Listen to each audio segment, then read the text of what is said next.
Blog Talk Radio, the world's largest online radio network. Yeah, welcome, ladies and gentlemen, viewers and listeners from coast to coast and worldwide. This is the Hagmann Report, is heard live every weekday from 8 to 10 p.m. Eastern Time.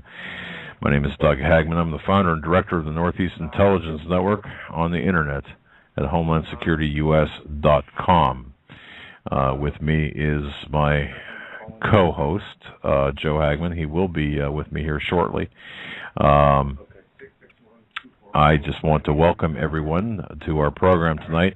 I'll tell you what, we had a great show last night, and it was just incredible, I thought. I got a lot of good emails from this and from our show, and a lot of positive, just a great response. By the way, welcome back, Joe. Yeah, into the studio. I can't hear you. Oh yeah, okay, here we go. All right. That's better. Glad keep to me be away here. from buttons, I got to tell you. Glad to be here. Excellent show last night. We received a wonderful response, and I just want to thank everybody who listened. It was such a powerful show, and the feedback was tremendous. And both echo feedback as well as the show feedback. We had a little echo problem with Joe's headset yesterday, but we got through that okay. Yeah. Tonight we're going to have a special guest. Folks, you know, if you wonder what's going on today, this gentleman, in terms of what's going on inside the White House, what's going on in the mind of Obama, White House, and such. The gentleman we're going to have on tonight, Larry Grathwohl, is in fact an expert on that. He's on. Okay. I'm here. Mr. Grathwohl, I want to just tell you what a pleasure it is to have you on our program. You're one of my heroes, as I wrote in our promo tonight. You're one of our heroes, certainly one of my heroes. You served as an operational asset and informant for the FBI in 1969 and 1970, in the late 60s, and infiltrated the Weather Underground, a very dangerous mission. And I'll tell you did a heck of a job in identifying domestic terrorists at the time, but I don't have to tell you that. But for the listeners, folks, I got to tell you, this guy is again one of our heroes, one of our a true patriot to America, and I'm so excited to have him on. And I just want to welcome you, Mr. Grathwohl, to the Hagmann and Hagmann Report. Well, let me thank you for that very kind introduction. I appreciate what you're saying, and I accept it with humility, but I want you to know that in my own beliefs, I feel that if anyone in my position had been faced with the same set of circumstances, I hope, and I emphasize that, I hope, that they would have done the same thing. Now, maybe I'm wrong. Maybe they wouldn't have been able to stand up to it, but that's beside the point, isn't it? It's what I believe that this country is made of. It's what I believe that our people are made of, and I just prefer to believe that. Well, you know, look, I did serve as an operational asset for the Department of Justice and the FBI in the mid-1990s, and for a couple of years, and also for 2 state police departments. And I got to tell you something. When you sign on the dotted line, I'm not sure back then if you had to sign anything, but when you sign on the dotted line saying that, hey, if anything happens to you, if we accidentally shoot you or you get shot or whatever, you know what, too bad for you, and your family's not going to, your state can't sue us, and basically you surrender all of your rights and liberties. And you know, you have to think before you sign that, and you think, wow, you know, I mean, this is really dangerous. So, well, I have to admit this, that back in those times, they didn't present me with a document that, you know, that gave them, you know, all that power and authority over me. And I guess I always thought that at some point, if it came down to a choice between what I believed to be right and wrong, that I had the option of doing what I thought was right. But to a sense, to a degree, you're right. You are surrendering your identity. Eventually, I was indicted. I became a federal fugitive. I mean, think about that. I'm an innocent person. I've never committed a crime in my life. And suddenly, because of my underground status, and because of the FBI and the Justice Department's attempt to try to save my cover, I became a federal fugitive. That meant that any cop on the street could have shot me and been completely within his rights to do so. Wow. But wow. You know, isn't that the same thing I did in Vietnam? Yeah. You know, when I went to Vietnam, I put on a uniform and carried a gun, and I said to the enemy, if you can get me in your sights, you can shoot me. Hopefully, of course, I'm going to get you in my sights first, but that is ultimately, in my belief, what makes this country what it is. You know, in the Revolutionary War, men marched in the snow, barefooted, with bloody feet, starving to death because of a belief. And isn't that what we're all about? You know, that is, but do you think, and I know we talked a little bit off air, that is indeed what we're all about, but do you think Americans, are we still all about that? Do you think? That's a tough question. You know, for a patriot like myself, I want to believe that that's the truth. Okay, I have members in my family that I know believe as I do, and they may not feel as strongly about it as I do, but I believe that they are committed. Just a little aside, okay, and this is a story that is of family significance rather than anything else, but it is rather well documented on our side of the family that Abraham Lincoln is my fifth cousin. Oh, wow. Now, that means that he, God, fifth cousin, he's hardly related to me at all. But you can imagine growing up in a family where that is believed as to what we think about what our duty and our honor and our obligations to our country might be and to one another. And certainly that is part of what motivated and drove me. And you know what? There's a lot of people out there, white Americans, black Americans, Hispanic Americans, who can look back at their heritage and they know that members of their family gave all. And what? For a belief.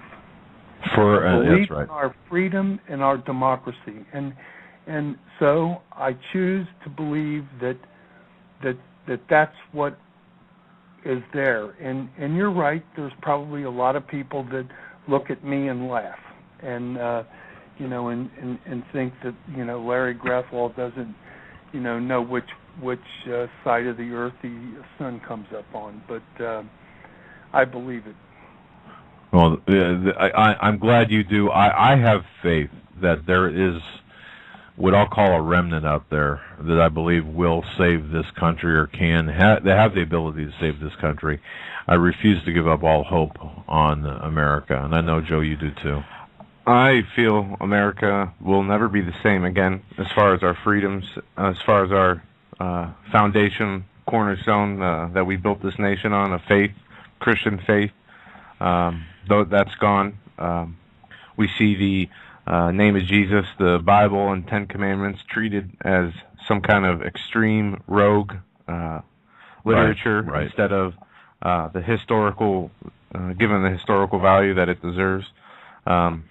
And I just don't see the people coming together when they are trying to fill their instant gratifications with TV and sports, and they're too distracted, in my mind, to even care what's going on. And then you have the other side, that the politically indoctrinated to either the right or the left, where it's not an issue of who's running, but as long as their guy gets in, and as long as we have that mentality. Yeah, I mean the values are definitely not the same. But Larry, I'd like to go ahead. interject something here, okay? Just for a moment, and I don't want to take total umbrage with what you just said. I think that you're right. You know, we live in a different day and age, particularly when we look back at 3,000 years ago when Jesus was roaming the countryside, and certainly there was no TV, there was no radio, there was none of that. So, most of what's spread as far as information was by word of mouth. But let me tell you something. I have a daughter and a son-in-law who are spending $8,000 a year to send their son to a Christian school. Wow. Now, is it going to be the same Christianity that I learned? I don't know. Certainly things have changed, but they are making that sacrifice to teach that child right and wrong. And that is the same thing that my parents did for me. And you can't out of hand dismiss that. Now, I realize that we've got the Islamic Jihad, and we've got all these crazy people running around the country and around the world that sometimes make absolutely no sense. But the message that Jesus Christ brought us was strong, and it has lived through my grandmother, through my mother, and it's lived through me. And I believe in that. And I believe that this country was founded on those principles, and I am not about ready to give up on it. Now, I may be wrong. Maybe someday, 100 years from now, this history will be, crumbling dust. But I got a feeling that my grandson and his successors are not going to go out calmly in the night. They're going to go out kicking and screaming because of what their mom and dad taught them. Well, I believe that, and I hope that that's the case, and it's good to know that that belief, at least the core belief that you have, is strong, and that gives me hope. And if it was not for my parents, being religious themselves and teaching me, taking me to church, where would you be? Who would you be? Yeah, I mean, it's so easy to despair, but Christ told us don't despair, and you can't. You got to pick up your cookies and get going. And you know what? It might be ugly. Right now with this stuff going on in the Middle East, I have a funny feeling that it's going to get uglier and uglier. Okay, I mean, this ambassador to our country in Tripoli was not only murdered, but he was raped before he was murdered. Can you believe that? Yeah, I in fact I can believe it. It was very much like what they did to Gaddafi. I'll tell you what, Larry. We're going to give you the floor because you brought this up now about the American ambassador. Obviously, that's a direct result of the Obama regime. That mentality, the mentality of the revolutionaries. They love chaos. Obama essentially is the architect of Arab Spring. You go ahead. We're going to give you the floor, Larry. What do you think is happening in the Middle East as it relates to the Obama revolutionary mindset? Bill Ayers, Bernardine Dorn. I mean, you've seen it all. That's a big job to have the floor, and I don't know what dance step to begin with, but let me, without being facetious and trying to make jokes, let me tell you this.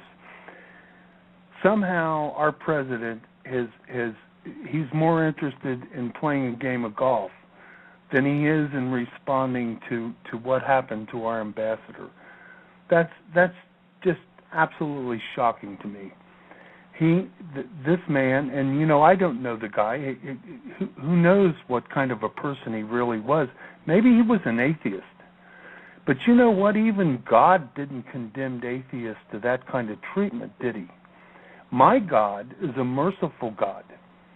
He doesn't dig holes in ground and put women in it and then stone them to death, or chop people's heads off with a butcher knife because somehow you're going to wind up in heaven with 72 virgins. That's not the God that I grew up with, and I don't believe that. And frankly, if a movie is what spurns them to that kind of violence and that kind of activity, then maybe they truly are barbaric and medieval, and maybe we need to look at them that way. I was just aghast today when I saw Hillary Clinton on TV saying that Islam is an old, incredible religion that has been around for 3,000 years. Tell me something. When did my God tell me that it was okay to kill people?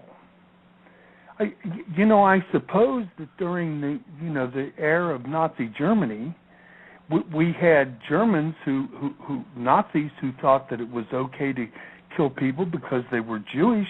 But let me ask you a question: How could you go next door and shoot a little kid? Yeah. Because they were Jewish. I'm sorry. It doesn't even relate in my ability to comprehend things. Okay. Well, yeah, and most people with that moral compass and any degree of belief in a deity, a legitimate deity, the true living God, I don't believe that they would have that capability either. I believe in God. I believe that he's there or she's there. I believe that there is a God. I believe that. Right. And I believe that these things that are happening to us, we're doing to ourselves. God's not doing it to us. We're doing it. Okay, how so, Larry? Expand on that. How are we doing this to ourselves? Is this the chickens coming home to roost, so to speak, or what? It's like all of a sudden. Let me give you the perfect example. I was at the National Council meeting in Flint, Michigan in 1969. Bernadine Dorn was the key speaker. She's standing up on stage, and I've got to tell you that she's a beautiful young lady. Okay? This was quite a few years ago. The kind of woman that many men would desire. And she is glorifying Charles Manson and Charles Manson's family. And she said, and I quote, "Dig it. Not only did they kill those pigs," she's talking about all the people at Sharon Tate's home that were murdered that night, "but they shoved a fork in Sharon Tate's stomach, and then they sat down and ate their dinner." Sharon Tate was 8 months pregnant. Now you tell me where in gospel and anything that it says that you can do such a thing. Now, I was in a war, okay? I had people trying to kill me. And I did things that later I regretted. But you know what? I never deliberately killed a kid. Never. No. I never deliberately killed a woman. Did I kill women? I'm sure that I did. Sometimes you couldn't tell the difference. But do you know what I mean? It's the part of us that makes us humanity that seems to be lost. And here these guys are running around in the Middle East, burning things down, killing one another, killing men, women, and children. They have no problem putting a bomb in a market and killing, 35 or 40 men, women, and children. For what? Yeah, exactly. For what? And then and I go back to the Holocaust. This is another one. Just rankles me. Grathwohl. I'm a German. Okay. I just cannot believe that my people would have ever done that. Okay. You can imagine. I've been raised and born an American, so I don't have to take any responsibility for what happened in Nazi Germany, but it's the German people that somehow thought that it was okay to load people into train cars and ship them off and put them in gas chambers and shoot them, and that was okay. How did that happen? And when are we going to stop it? Right, it's happening again. Yeah, that's what Larry's referring to. It's taking place right now. But Larry, isn't this okay? You spent time with these revolutionaries of the '60s. Yes. The very same revolutionaries of 1969 and 1970, and folks, by the way, the new listeners to our show can go to our website, HomelandSecurityUS.com, and in today's article for the promotion for tonight's show is the interview, link to the interview that we did with Larry Grathwohl back in April of this year. But anyway, that said, you spent time with these revolutionaries. These very same revolutionaries, Larry, are now in the White House or have access to the White House and Obama. Do you expect anything less? I mean, absolutely not. So what do you think? They did it back in 1969, didn't they? Yes, they did. Yeah. 100 million people into re-education centers, and if we can't re-educate all of them, we'll kill 25%. Yeah. No discussion about where the bullets are coming from or how we're going to do it. We'll just kill them. And that's mind-boggling, isn't it? That's the same thing that happened in Nazi Germany.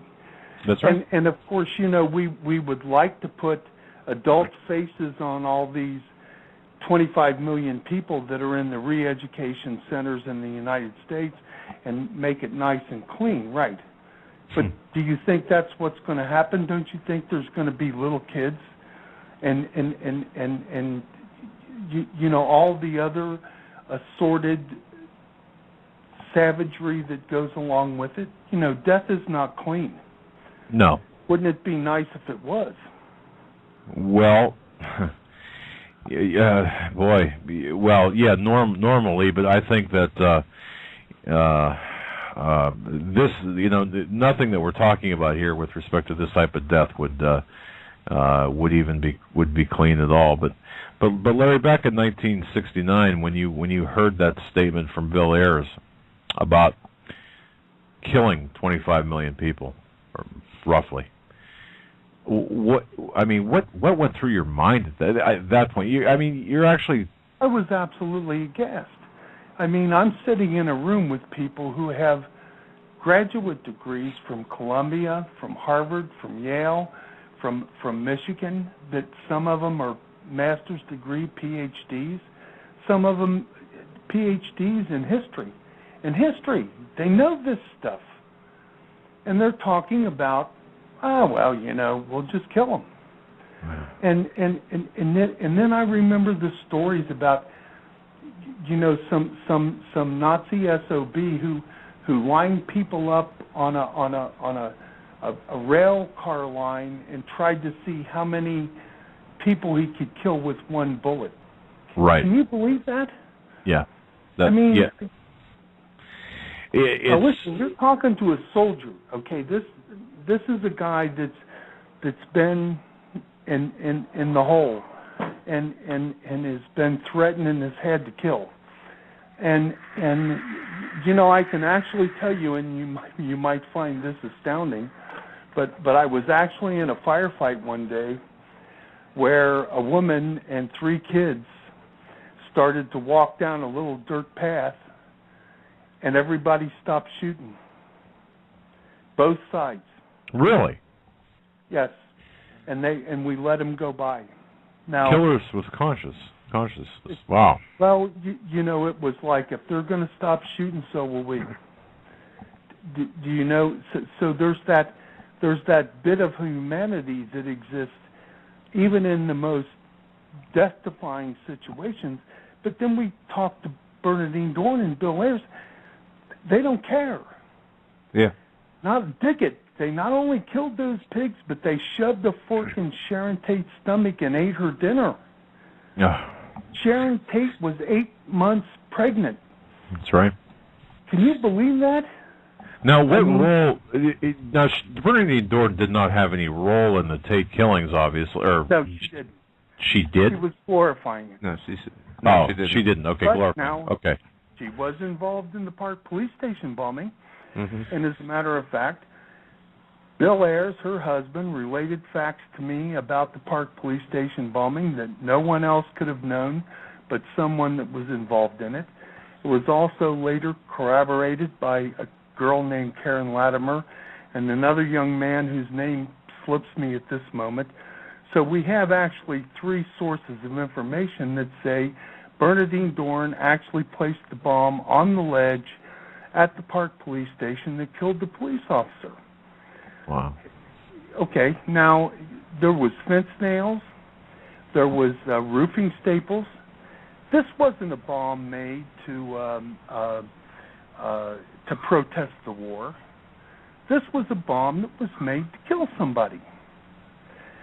One other thing, a good friend of mine, Max Knoll, and if you ever want to interview him, I can arrange for him to be on your show. He was the lead FBI agent that was in charge of the investigation for the criminal aspects of the Weather Underground during that time period, okay, 69 and 70. He found the Pine Street Bomb Factory. Pine Street Bomb Factory. They found C4, they found wires, they found detonators, they found literature. Max has said to me, Larry, you know, one of the most interesting things is that we never found any anti-war literature. Now remember, Bernadine and Bill claim today that they were merely an anti-war group. Right. That's all they wanted. How come there wasn't any anti-war literature in that apartment? How come they didn't stop their bombings after the war ended in 1975? And one other question. What were voice-activated detonators doing in that apartment? Clearly. Remember, back in those days, guys, we didn't have cell phones. Yeah, right. That's right. Right? Well, right. A voice-activated detonator was for one purpose. To kill people. And that was to blow your ass up. That's right. Yeah. Now, Larry. Okay. Okay. And folks just joining us, I just want to mention this. Our special guest tonight is Larry Grathwohl. He infiltrated the Weather Underground on behalf of the FBI. Larry, let me ask you, why were there no arrests or arrests made in the Park Police bombing in 1970, the bombing that killed the police sergeant and wounded 8 others? Well, that question gets kind of difficult, okay, and it very easily comes down to this. In the let's call it the 30s and the 40s, the FBI's charter relative to foreign governments being involved in internal espionage here in the United States were bound and charged with one liability, and that was to stop them. There wasn't any laws that said, gee, you know, you've got to go to a judge and get permission to do a wiretap, or you've got to go to a judge and get permission to enter a home. Right. So in some ways, those people lost their civil liberties. And of course, those directives continued into the 60s and the 70s when my friends, the weathermen, were busy, at their scenarious deeds. Right. Anyway, in 1980, a guy by the name of Frank Church came along. He headed a Senate committee that decided that, you know what, these laws should have been applicable. In other words, you can't put a phone tap on someone's phone without an order from a judge. Well, keep in mind that the weathermen had contacts with the Cuban DGI, with the North Vietnamese, with other Eastern Bloc countries, not to mention the Russians. So as far as any question of them acting as foreign agents is concerned was moot. But if you apply those laws retroactively, guess what? All of a sudden, all the evidence that has been gleaned from these surreptitious entries and from these illegal, quote-unquote, illegal wiretaps becomes inadmissible. Yep. And they walk. Yep. So that's how they got off. But it didn't all turn out that way. As an example, Bernadine Dorn was involved as a clerk, I want to say, in Bed and Baby in New York City, where identifications were stolen that were used in the Brinks armored car robbery in New Jersey, in Nantucket. There was a Brinks guard, and 2 police officers killed. And she refused to answer any questions and provide a sample of her handwriting. She did 9 months in jail. That's why she cannot get a law license and why she's a teacher at Northwestern University instead of a lawyer. All right. Isn't it interesting that Kathy Bodine, Charles Gilbert, members of the Black Liberation Army, and others were caught in that robbery? Approximately, I'm going to say, $7-8 million was stolen during that time. Someone named Chesimer was eventually broke out of jail, and she's now living in Cuba. So, again, if these people are so innocent, if they're truly revolutionaries fighting for a just cause, why aren't they here? I would be, wouldn't you? Absolutely. If I was fighting for the right thing, I'd be standing on the front line. Come and get me. So what is it all about? What is their ideology, or was their ideology back then, Larry, and continues through this day? What's their motivation here? Overthrow the government. They want to destroy the United States government and replace it with what they call democratic socialism, which is another word for communism or socialism, whatever term you choose to use. Ultimately, it becomes the state controlling the individual, and now, believe it or not, here becomes the real dichotomy, so to speak, is that Bill Ayers and Bernadine Dorn, Jeff Jones, Mark Rudd, and Howie Mottinger, and Kathy Wilkerson, and Kathy Bodine, who were all members of the Central Committee of the Weather Underground, they really believed that they were going to succeed. And people look at me today and they say, Larry, what have you been smoking? Well, look at the 60s and the 70s. The whole country was in turmoil against the war. We had the North Vietnamese, we had the Cubans, we had the Eastern Bloc countries. I mean, they were all united against the United States. And these people thought that they were part of that international revolution, and that somehow in amongst all of this, they were going to succeed. Interestingly enough, the Cubans and the North Vietnamese had a meeting in Cuba right around, I'm going to say, June or May of 1969 in Cuba and in Canada, during which time they were criticized for not recruiting people from the street. In other words, the Weathermen were an academic, effete organization that was not recruiting people from the military and from the street, the street thugs, the people that knew how to do things. And then here comes Larry Grathwohl, right out of the Army. I'm a working class person, and they thought I was the greatest thing since Rice Krispies. Wow. And I'm serious. It is as complicated as that, and it is at the same time that simple. And just to jump ahead a little bit, Bill Ayers, who should be in jail, is now a professor or a lecturer for universities. He also heads and organizes with the SDS, the Student Democrat, the MDS, and they have people like Richard Dawkins, and they are supporting the homosexuality agenda and getting that pushed through colleges. And I mean, everything he's done since then, trying to destroy capitalism. There's a clip of him last year or the beginning of this year saying every day he wakes up and thinks today's the day he's going to, bring down America. I mean, it just doesn't get any more evil than this. And you talk about concentration camps.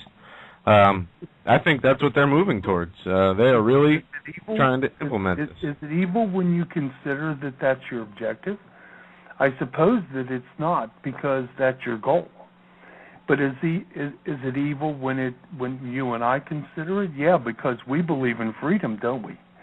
I love the fact that my neighbor can get up in the morning and holler across the fence at me and tell me that I'm an asshole. I do. And I may not agree with him, but isn't it great that he has that right? It's wonderful. But that wouldn't happen under Bill Ayers' reign. The guy that hollered over the fence would be shot. And you're absolutely right. These guys, they think that what they're trying to do and what they're trying to impose upon us is what at least when I was with them was called democratic centralism, and they claim that is what's being practiced in Cuba, and I'm not sure that that we quite understand what that term means, and I'm not sure that I want to know. But I can tell you this: what they intend to do to me and you, and all of the other people that disagree with them, is very simple. They're going to eliminate us. They're going to get rid of us. And they have no qualms about it whatsoever. I think Bernadine Dorn's speech about the fork in Sharon Tate's stomach is exemplary of that, isn't it? And I've kind of lost part of your message, and please, if you can, bring me back to it, because I do think it was important, and I wanted to make some comments. Well, no, I mean, I think you covered this, but there's one thing I kind of want the people, listeners, to understand. Larry, if you look up, for example, if the normal average person that doesn't know your story, they go on their computer and they try to find out, like Bill Ayers, his relationship with Barack Hussein Obama, for example. You might stumble upon Snopes, for example. And Snopes, for a long time, they've been considered this arbitrary, or arbiter of the truth, I should say. And Snopes says this, and I'm just going to quote briefly. Documents including all the records of the Annenberg Foundation were released shortly afterwards. This is back in 2008, when Stanley Kurtz suggested that there was a cover-up in the making of a relationship between Barack Obama and Ayers, and of course Bill Ayers and Barack Obama. Everyone was trying to was trying to say, hey, look, there's a relationship there. Well, anyway, Snopes says the following, and I want to get your response on this.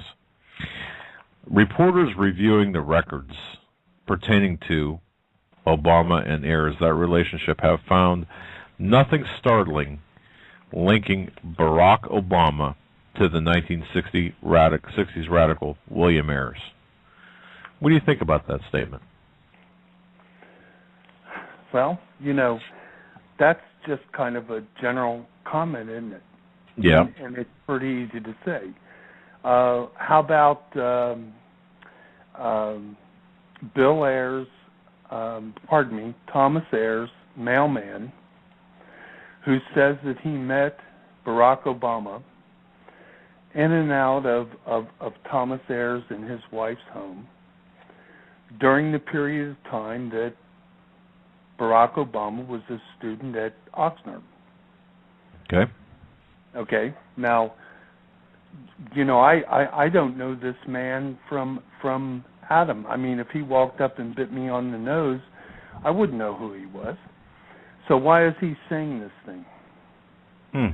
It's certainly not because I paid him any money to do it, and I don't think you did you? Okay. No. So it okay, but granted, could be a mistake, couldn't it? Like identification, who knows? All right. What about the fact that Bill Ayers and Barack Obama went to Columbia University at the same time? Well, gee, they really didn't go to the same college, and so they might have met one another, but then again, they might not have. Well, I don't know, and there's no way for me to prove it, but do you start to see a pattern? Oh, All of course. Of a sudden, it's got web feet, doesn't it? Yes. And then we've got Barack Obama at Harvard University. He's in charge of the law review. Never wrote an article. Have you ever heard of that before? I haven't. No, I'm sorry. No, I haven't. I've never heard of it. No. Not one law review while he was there. Okay, it's got web feet and feathers, right? Yeah. Now, how come we can't get his academic records? Can I get yours? Well, I certainly wouldn't obstruct you from doing so, or anyone else. As a matter of fact, I'm going to tell you something. If you want mine, ask me. I'll send them to you. Exactly.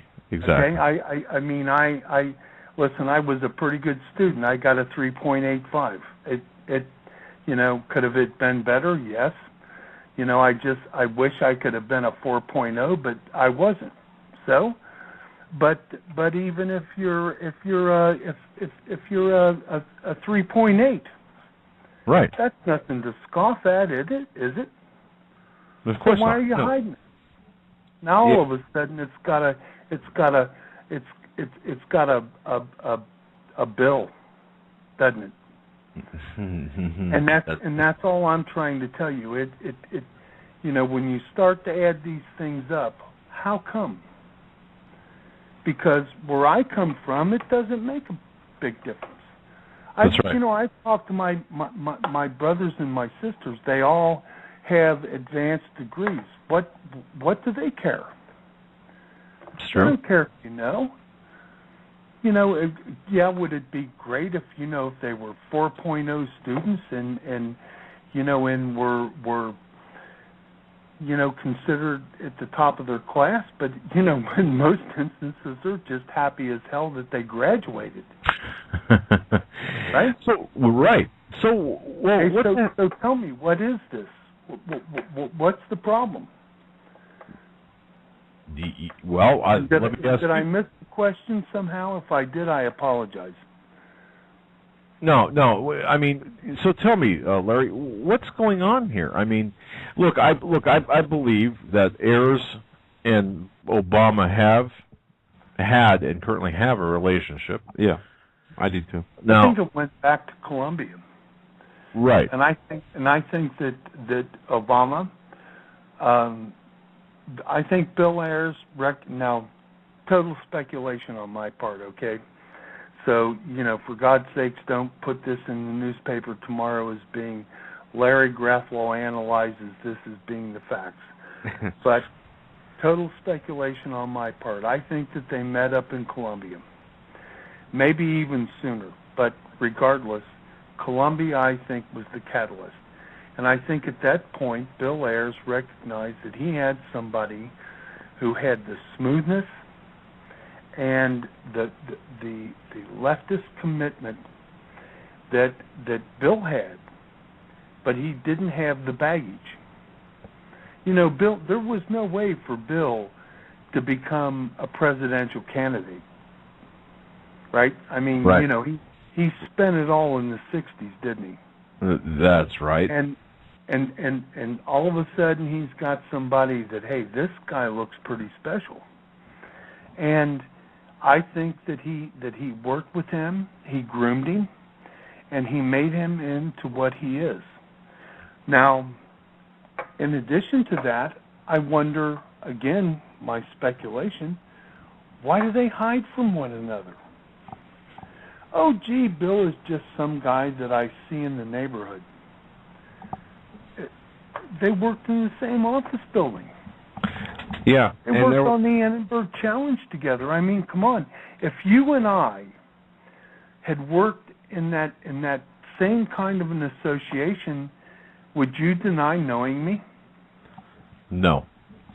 No reason to. And you know what? I wouldn't deny knowing you either. Why should I? That's right. Unless there was something to hide. Exactly. So, Bill or Larry, what is it? What? Okay. In the larger scheme of things, in your gut, you know Bill Ayers. In the larger scheme of things, you know Barack Obama. What's going on here? What is Obama doing? What's the mindset of Barack Hussein Obama based on what you know of Obama's associates, specifically Ayers, Dorn, and others? I mean, what's going on here? That's an extremely difficult question for me to answer because I really don't know Barack Obama. Okay, you know, I've never sat down at a table and broke bread with him. I've never talked to him, so all I can do is speculate. I will tell you this: Andrew Breitbart, right, had that meeting set up for dinner with Bernardine Dorn and several other people in Chicago just before he died. Interestingly enough, Andrew called me up. And this isn't well known, but it's a fact. I'm not worried about, if you want to trace phone calls, you can find out that he called me. And him and I talked for a couple hours. He was primarily interested in Bernardine Dorn and Bill Ayers and what kind of people they were. And I tried to explain to him that they were very sinister. Now, I realize that when I say that, it conjures up all kinds of things. But by sinister, I mean that it's like think of Hotchbill Hickok playing his cards close to his chest. Right. You know what I mean? It's not like he's trying to lie or deceive to you, but he just doesn't want you to know what he has. And that was Bill Ayers and Bernardine Dorn. And as a matter of fact, from my understanding of what the dinner went like that night, whenever they tried to confront Bernardine or Bill, the two of them would leave the room and rush back into the kitchen, where they would begin preparing the food. And I don't know if you remember, but Andrew made several comments about how good the food was. Right. When he came out of the meeting. What's interesting is that when the time was up, they were gone. There was no conversation. It was no, let's sit around and drink a glass of sherry or shoot the bull. It was time to go, and you're out the door.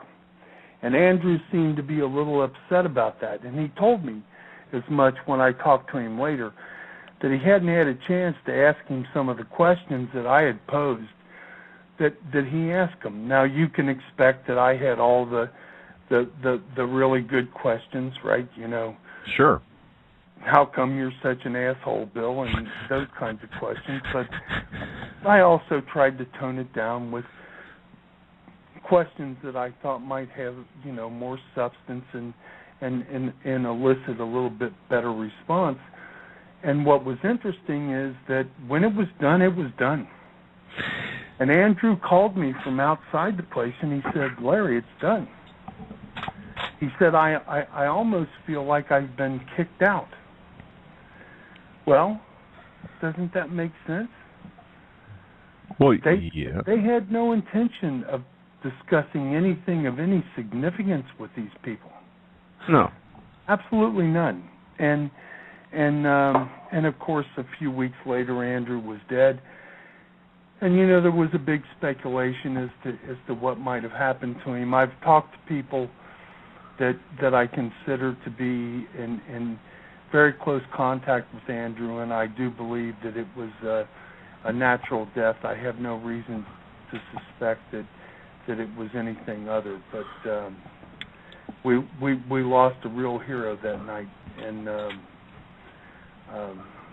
And again, did I answer your question, or did I skip it? I'm sorry. Well, no, I you know what, Larry, I think you did.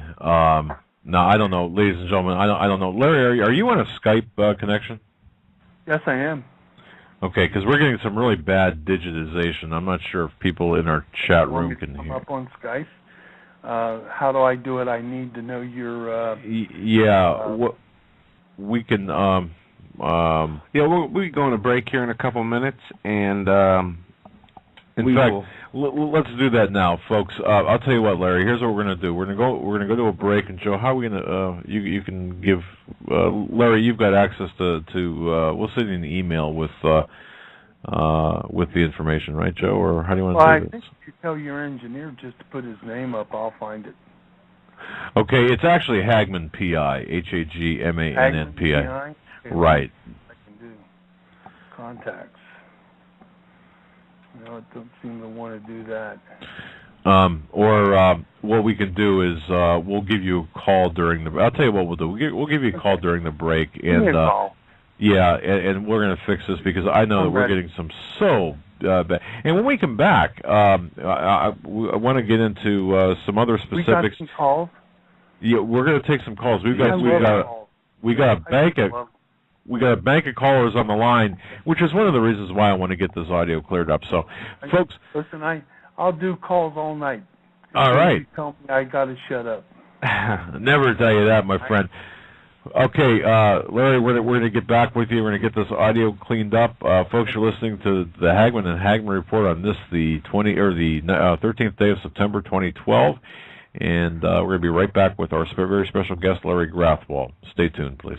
And welcome back, folks, to hour number 2 of the Hagmann Report. We have to apologize for the audio difficulties we're having. Just let me explain something, ladies and gentlemen. We have got the fastest internet connection available. We have got the best line out available. We have upgraded our equipment, both hardware and software. We have done everything on our end that we can possibly do. And it seems like when we get certain guests or talk about certain topics, now you might call me a fruitcake, or you might think that, hey, this Doug has just lost his marbles. But it seems like when we have situations where information is important, it's relevant to the Obama administration, when we have topics that seem out of the realm, it's incredible in terms of what we have to go through with respect to the audio. Now, I have to tell you this: we have made also redundancies, contingencies for our audio. And it's not anything on our end in terms, well, I mean, I shouldn't say that. It's not the infrastructure of our program. We have professional equipment. I could show you what we've got here, the soundboards, the various connections. Now, so why am I mentioning this to you? Because personally, folks, I really believe that we as a program, are being somewhat censored in terms of what we talk about, and you might call me conspiracy nut, but I do believe that to be the case. No, we've had unexplainable audio problems in ways that, it's affected us in ways that the only answer is sabotage, I believe. Yeah, and we've actually documented cases, instances where there were dedicated denial of service attacks on our website concurrent with our radio show broadcast. You might say, well, geez, how does that happen? Well, it's specifically things being done to jam, overload, deny service. That's hence the name, deny service. And we have submitted the various tickets to Blog Talk. Now, again, this is important because I just want to say this. There will come a time when I believe that the Internet will be censored, but prior to this censorship, we've got to really jump through a lot of hoops. Now, we are trying to reestablish contact with Mr. Larry Grathwohl, and we're having difficulty with that. Larry, if you can hear me, or if anyone, if you can hear me, you're going to have to either hang up or disconnect or do something. We are getting a busy signal. Now, if you want to know about Larry Grathwohl, I've known him for well over probably going on 2 years now. And Larry Grathwohl, again, infiltrated the Weather Underground, and he was with Bill Ayers and Bernardine Dorn and all of the revolutionaries from the 1960s and early 70s. This guy was in various cities across the United States with the Weather Underground, and then he would provide information to the FBI about their activities. Yet the bombings still occurred. And no one to this day has been brought to justice for the death of a San Francisco police officer. Okay? Now, that said, you've got the revolutionaries, and we talk about this all the time. We've got the revolutionaries of the 60s, the actual bomb planters now advising the president. And then you go to research, folks. You research Larry Grathwohl and Bill Ayers and Bernardine Dorn, and you can see where the information about Dorn and Ayers is being systematically scrubbed from the internet.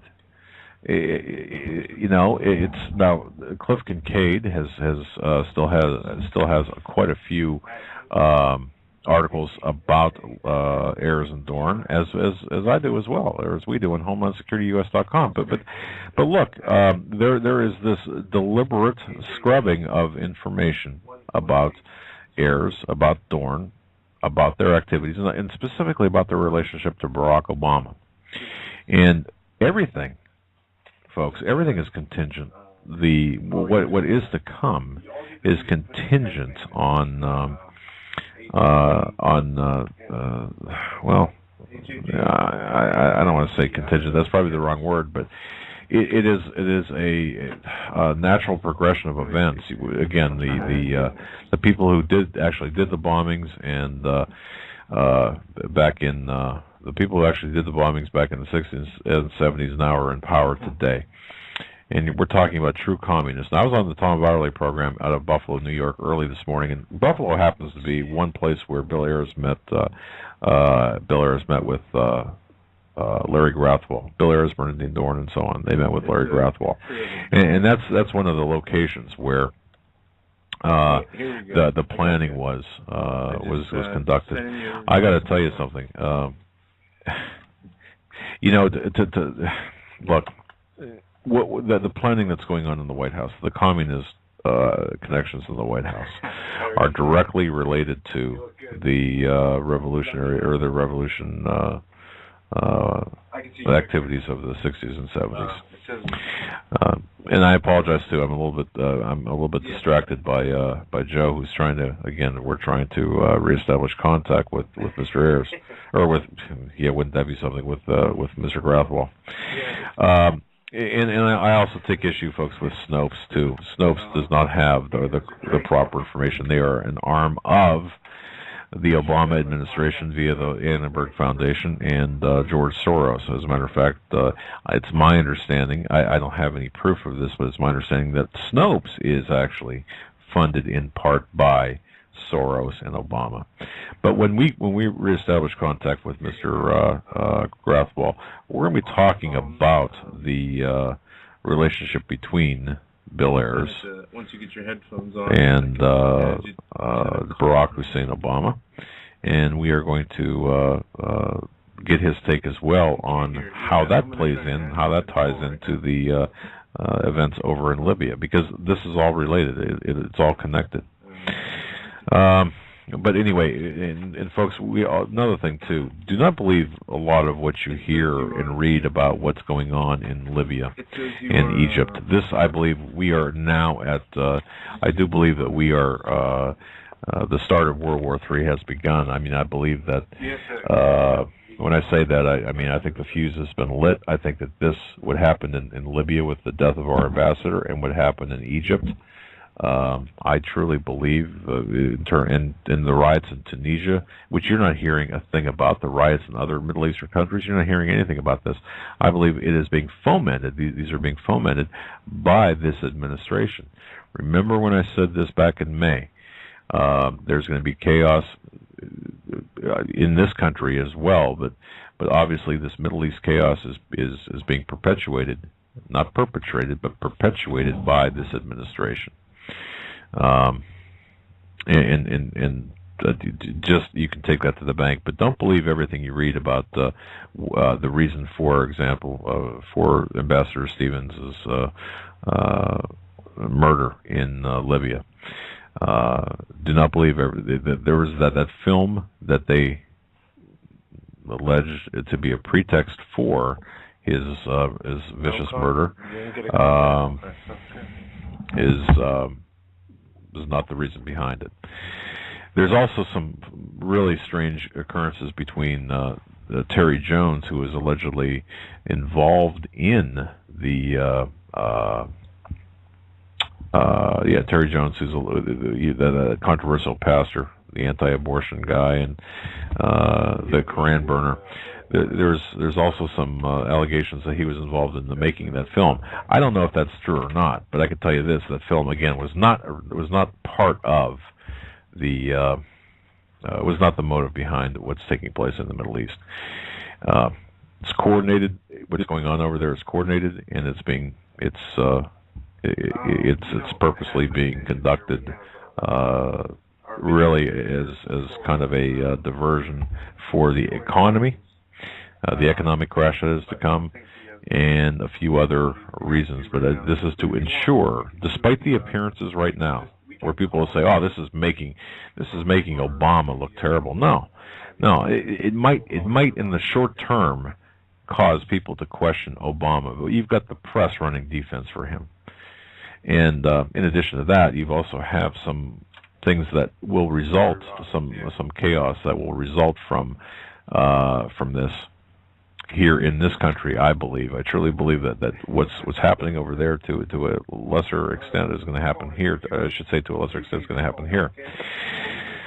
Okay, that said, folks, I'm going to jump to a call only because again, I want to get other people's takes, and if you have a question for Larry, if we ever get him back from the stratosphere here, we're going to pose it to him. But I know you folks have been on hold. And I believe that Larry will, or you know what? Okay.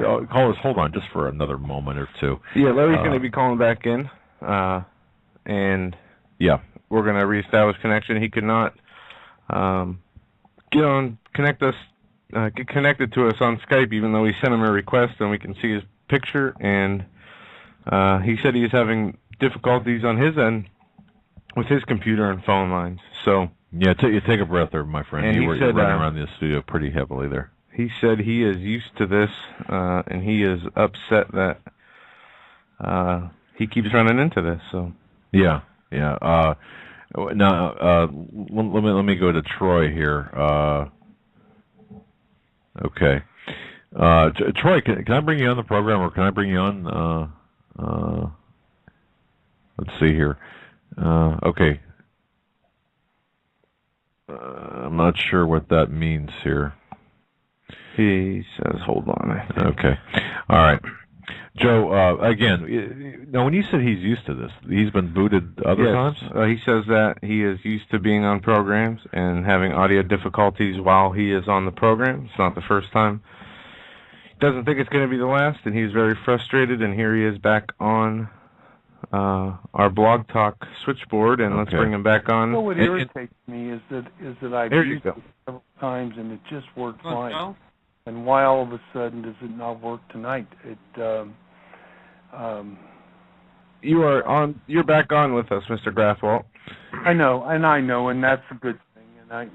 But you understand that I'm just a bit irritated. You know, I wanted the audience to see my shining, smiling face as I was, you know, telling them just how happy I was about everything going on in the world, and I know that your son would have been jealous, you know, having to try to compete with me in all my radiant beauty. Yes. I gotta tell you, you are, you know, you're a dapper-looking gentleman. Nothing like the revolutionary that you were. Thank you. I don't know how dapper I am, but listen, I certainly have fun making fun of myself, and I think I find the most humor with the things that I do or don't do than anyone else does. And you know what? I think that's a good thing about life. When you can laugh at yourself, it ain't so bad, huh? Yeah, and when we can, you know, we have to at times laugh at, or not laugh, but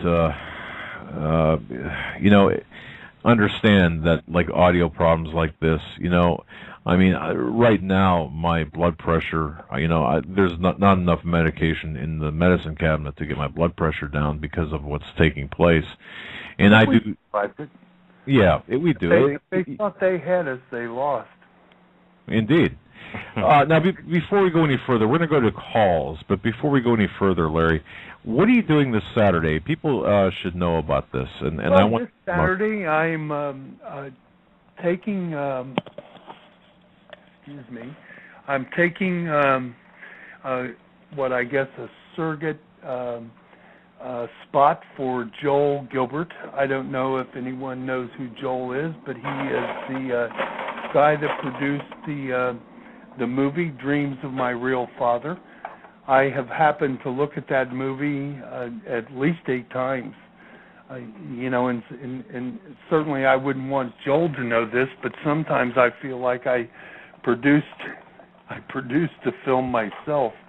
I'm sure that he would take umbrage with that, and rightfully so, because he did it. But you know, Larry Grathwohl has looked at this thing over and over again, and basically what the film is saying is that you know, while the birthers, as we all know who they are running around trying to figure out who the birth certificate belongs to, as far as Barack Obama is concerned.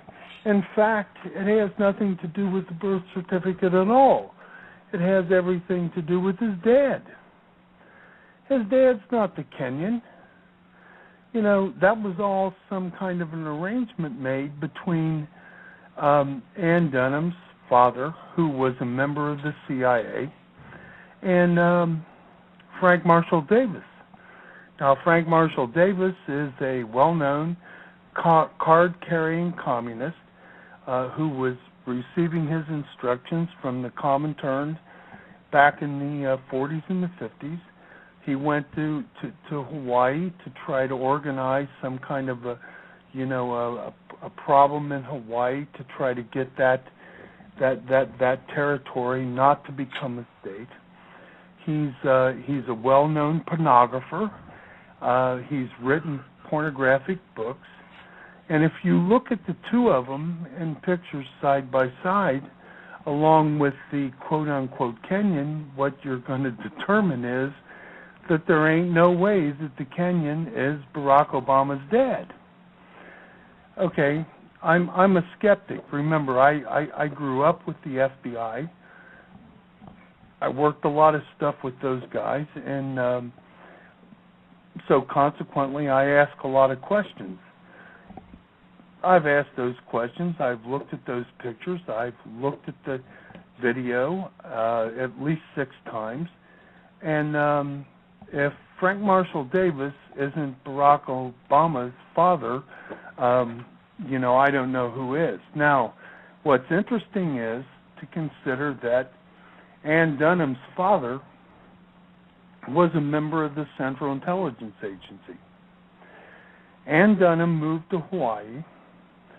She began taking pornographic pictures for Frank Marshall Davis, who was heavy into pornography. Now, I know that, that's, immediately risque and immediately questionable because, if we want to ruin a woman's reputation, we accuse her of pornography. But I've seen the pictures. I've seen them.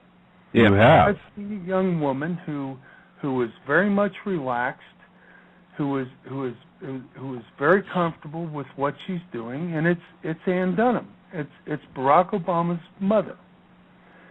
Okay, and come on, I'm not a prude. If you want to take pictures with your clothes off, I could care less. All right, I don't approve of it, but do what turns you on.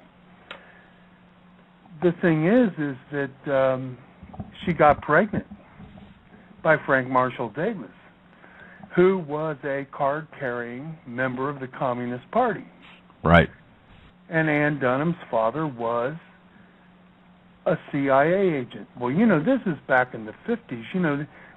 We got two things going on here: pornography, card-carrying communists. I mean, this guy could have lost his job. He also happened to be in charge of student visas. Oh. He ran across, I believe then he called himself Barack Sr., okay, Obama. All right. Anyway, the arrangement was made for Barack to be the father of Barack Obama. Now, what's interesting is if you look at the birth certificate, it says father unknown. Again, that's a very big thing back in the 50s. Do you remember when Barbara Eden couldn't even show us her navel on I Dream of Jeannie? Exactly. Yeah, you couldn't even film it. If a man and a woman was married, they had to sleep in 2 different beds with one foot on the floor at the same time. I mean, you talk about the age of prudish barbarity, that was it. Okay, here she is, and she's been betrothed to Barack Sr., who becomes the father of Barack Obama. But if you look at the pictures of these two, Frank Marshall Davis and Barack Obama, if that ain't his dad, I'll kiss your ass. Pardon me, your butt. And later, Grandpa, that is Ann Dunham's father, takes Barack to his father, what we would call his surrogate father, and because he needs him to be mentored by a black man. And so for the next 9 years, Barack and Frank Marshall Davis spend a lot of time together, and they learn one another's philosophies and beliefs. What, okay, now Joel Gilbert, or pardon me, I should say a DVD that Joel Gilbert produces that's called The Dreams of My Real Father, that come this Saturday I will be representing Joel at a meeting here in Cincinnati for he's got other commitments, so Larry Grathwohl gets to take his place. And I must say that I do that with great pride. No better replacement can I think of, Larry, and I'm going to do my best to get down there, and I'm serious about I hope that. you can. I really would like to. It's certainly it's a day's drive, but it's going to be well worth it to see you in person, to talk with you, and perhaps pick your brain a little bit more. That's for sure. If I had a plane, I'd fly you down, but Joel didn't let me borrow his. Yeah. So it's your position that Barack Hussein Obama is the illegitimate offspring of Ann Dunham and Frank Marshall Davis. Is that your position? Okay, it's is that my belief? Yes. Can Okay. I prove it? No. No, of course not. But I sincerely believe that. If you look at the pictures of them, if you listen to their philosophy, if you listen to what Barack has to say, and even to the speaking patterns of Frank Marshall Davis. Again, I'm one of these people that says if it walks like a duck, has feathers, and quacks, it's a duck. Now, that doesn't always prove everything, and I'm sure that, that there's people like Axelrod that would try to take me to the woodshed, but it's, facts are facts. No, you're right. Well, let's take some calls, Larry. Yeah. Let's go ahead, Joe. We've had some callers on hold for a while. We're going to go right to area code 562. We'll start with you. You're on live with the Hagmann Report and Mr. Larry Grathwohl. Good evening. How are you? Good, sir. I'm fine. How are you? I'm very good. Actually, I'm an acquaintance of Larry's. I'm a retired FBI agent, and Larry started out talking. Oh, I'm sorry. My name is Rick Hahn, Hahn. Oh, Rick, God. Yes, absolutely. How you doing, Rick? I'm doing great, Larry. How are you doing? I'm doing fine, and even better now that I hear your voice on the line. Yeah.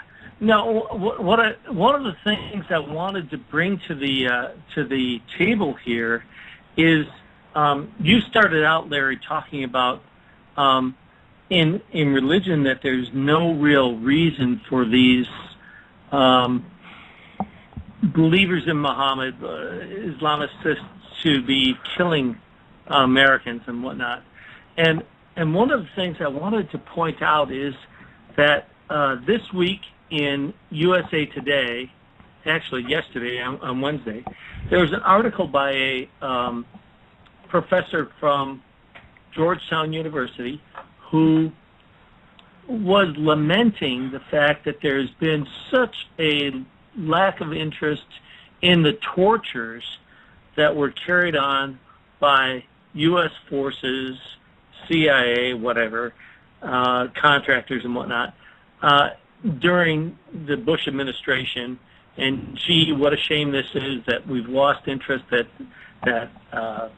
gosh, we should really care about these tortures, when in fact, simultaneously, CNN published an article saying that the Obama administration has had 6 times more predator strikes in the 3 years that they've been in office than the Bush administration had in 8 years. And in those predator strikes, of course, there's lots of collateral damage. I mean, the president of this United States has decided that they are not going to take hostages, they are not going to take prisoners, they are not going to interrogate them for any intelligence that they may have, they are not going to try to rehabilitate them, they instead are simply going to kill them, including U.S. citizens, done twice now. So, when you Rick, say... Let me make a response, and I don't want to lose you, okay? But let me say this. You're absolutely right. There's collateral damage, isn't there? And that's true in every war. There's simply no way that, that we can pick out one isolated enemy and drop the bomb or the bullet on that individual and say amen and walk away and have clean hands. But here's the thing. When have you been, and I know you and I have been in these similar situations where our anger and our frustration boils to the top. When have you had the temptation to go capture somebody and saw his head off with a butcher knife? That's an interesting question, Larry. And there are people that, yes, of course. There's that vicarious kind of thing where you want to just kill your enemy. But the fact of the matter is... But how would you kill him, Rick? You'd shoot him. You wouldn't cut their head off with a butcher knife. No, I may choke them to death. Right? I mean, I think that's the point that I'm trying to make, is that we don't...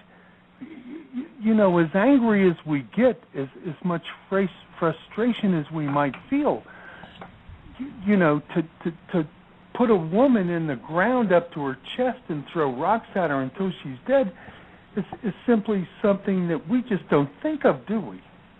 Right. Okay, no, now I guess you could argue with me that a bullet is that more is that better? I don't know. But I'll tell you this, trying to saw someone's head off with a butcher knife is savage. Well, my point is this, Larry, is that while the media back in 2008 was wailing away at the Bush administration for their torture, quote unquote, of these captured terrorists, now nobody raises an eyebrow about the fact that this president has killed probably 6 or 7 times more. Okay, and certainly and I get the it number now, of predator Rick. strikes. Point's well made. Yeah, the number of predator strikes is 6 times higher. So I was figure out criticizing you for the wrong reason, and I apologize. I see exactly what you're saying. The waterboarding doesn't even come close. Exactly. Right? I've been wineboarded several times. You have, Rick? I've been wineboarded. Wine. That's when they hold me down and they pour wine down my throat. Yeah.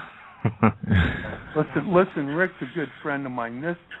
This Rick Hahn is the guy that led the investigation for the FBI for the FALN. And you guys, if you can get his information, you should try to get him on your show. He's a very reputable, honest person, and I hold him in very high regard and very high esteem. That's very nice, Larry. But the point of my call in here is just to point out that while this administration may very well, be part and parcel, and they were part and parcel of all the criticism of the Bush administration, and we're going to shut down all the black sites, and we're going to shut down Guantanamo.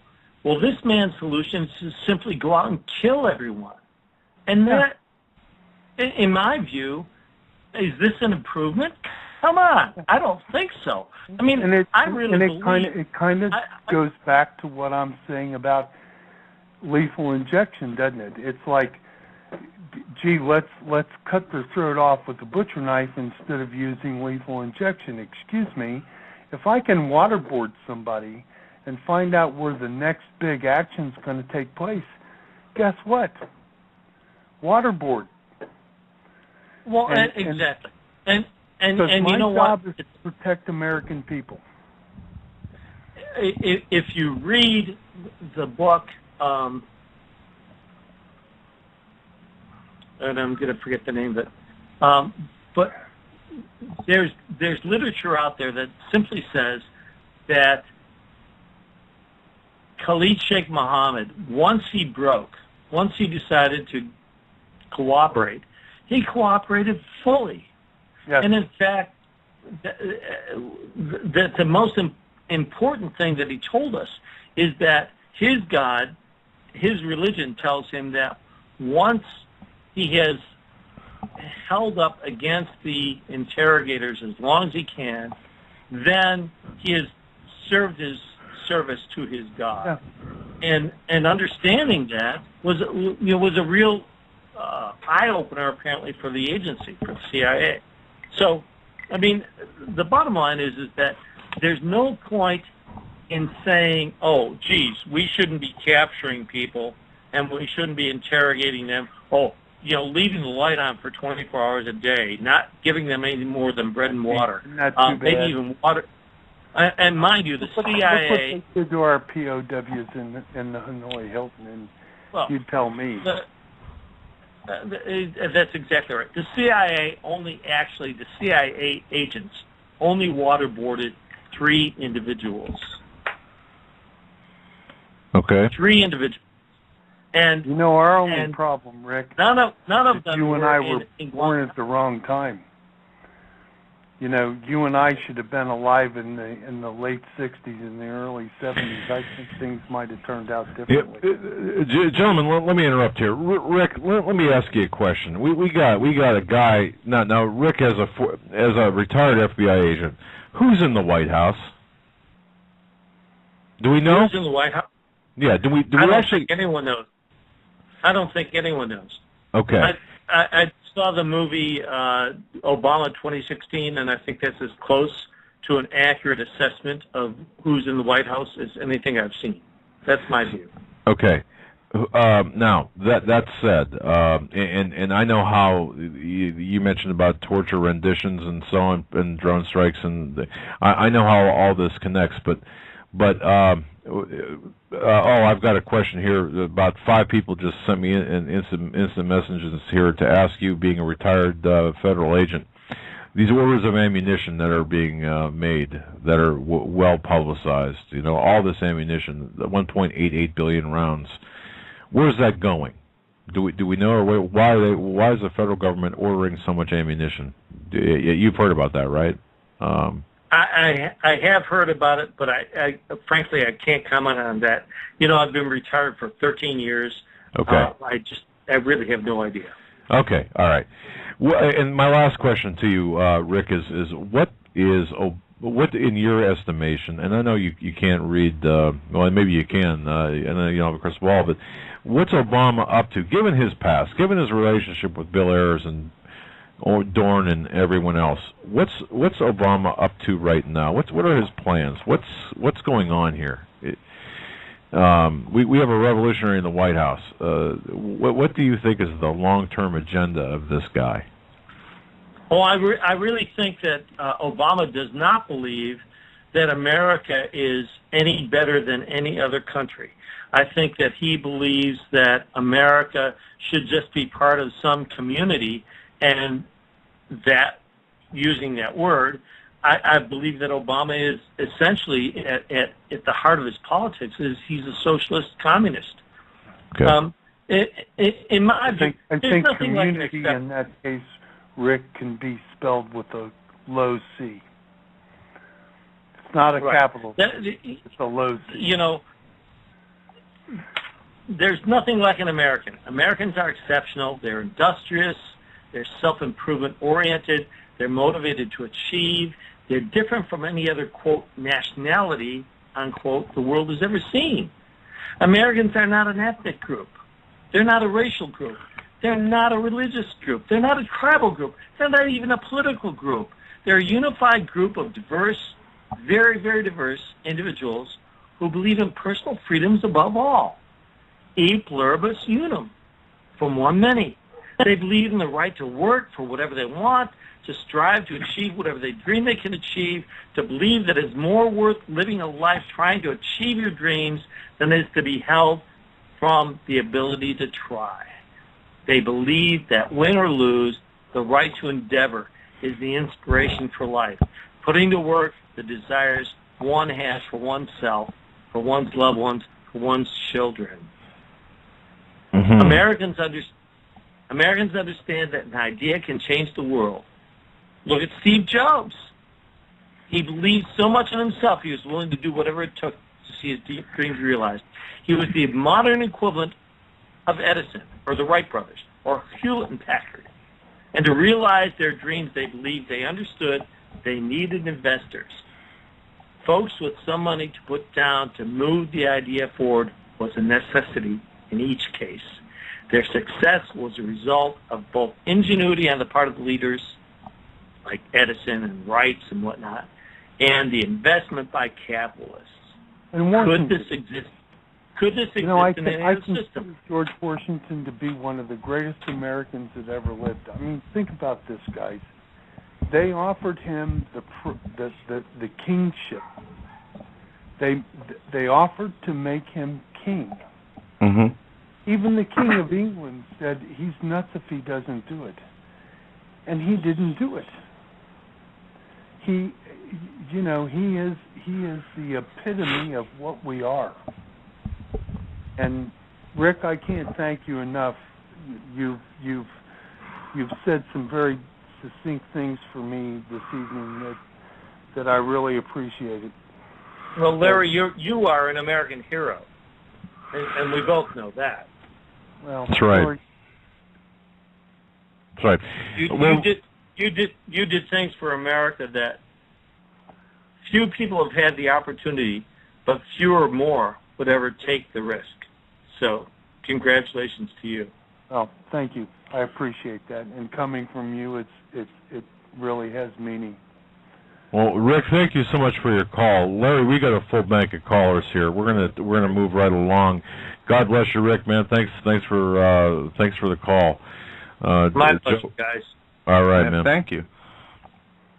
We're going to move right along here. Area code 704. Thanks for holding. You are on air with Hagmann and Hagmann Report and Mr. Grathwohl. Go ahead, caller. 704 area code. You're on with Doug and Joe Hagmann. Or you won't be here in a second. 704 area code. You're on with Doug and Joe. Hello. Yeah, go ahead. Well, I was saying hello. Oh, you were saying hello. All right. Well, we're going to cut that caller loose. I'm trying to get him. I want to hear what he's got to say. I do too.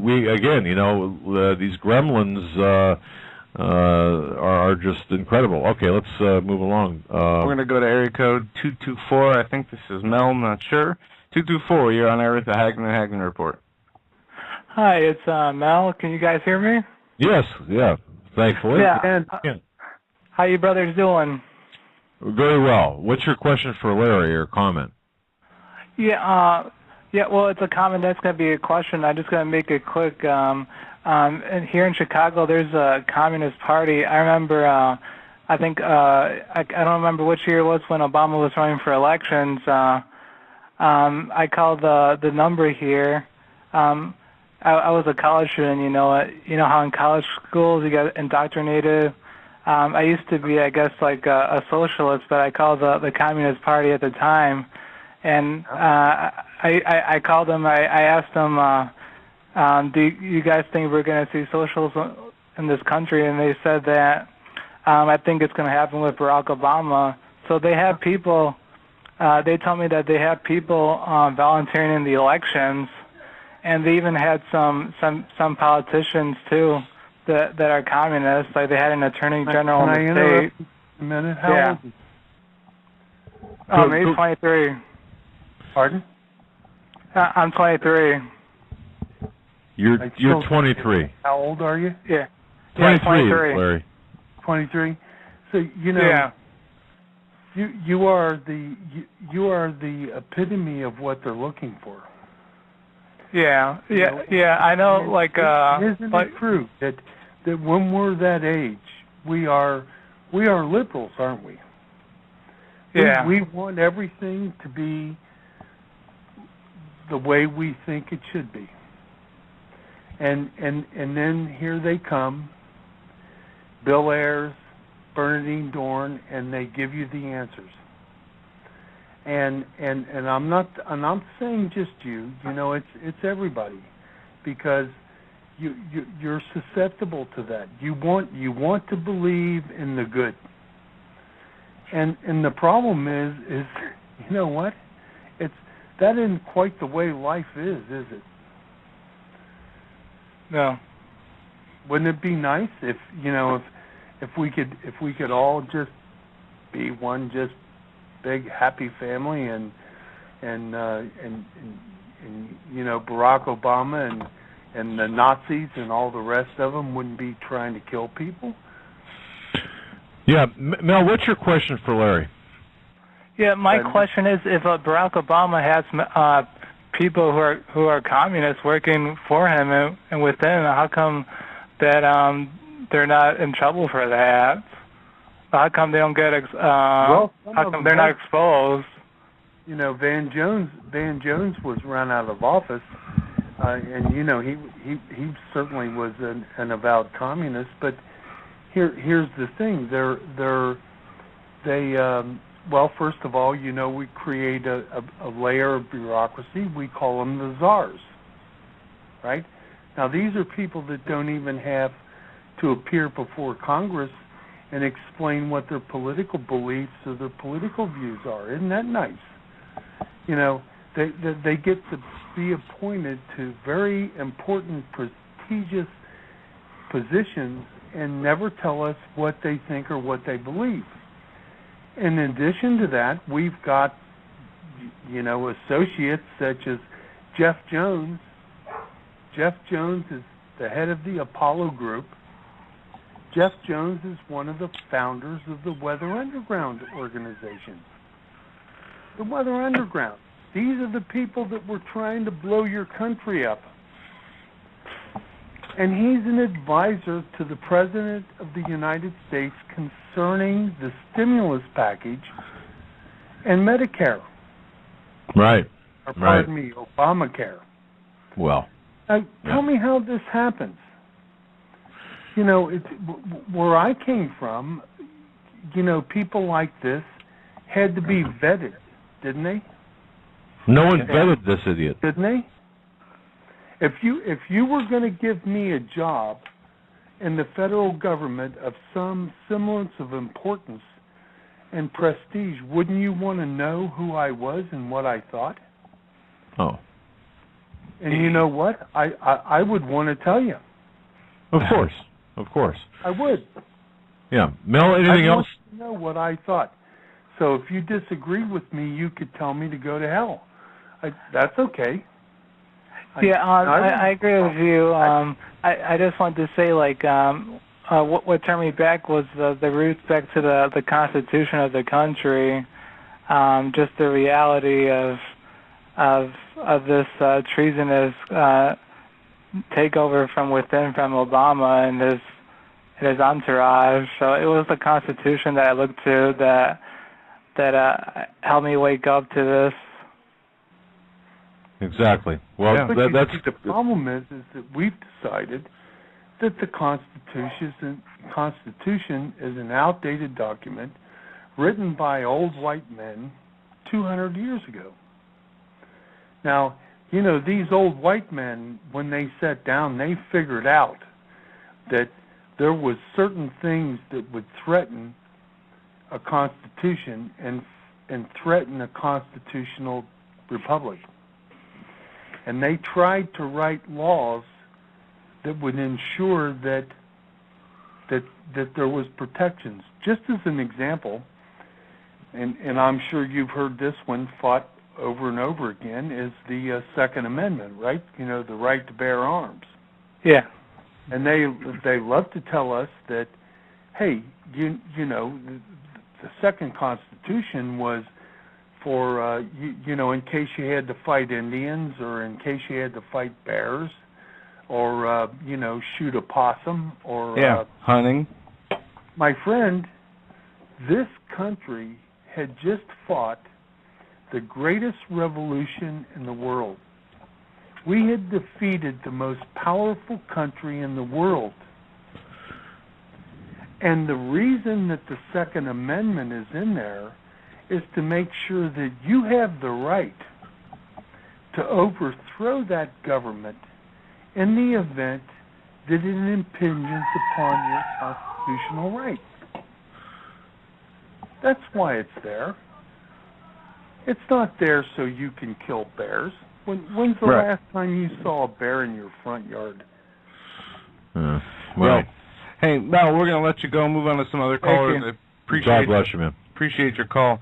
And Mr. Grathwohl, you're exactly right. The Second Amendment is to protect against a tyrannical government if a tyrannical government was ever to rise. And Mr. Jefferson said it best when he said, I fear for my country that if this country is ever overthrown, he fears that it would be from an inside threat instead of an outside force. And he was 100% accurate.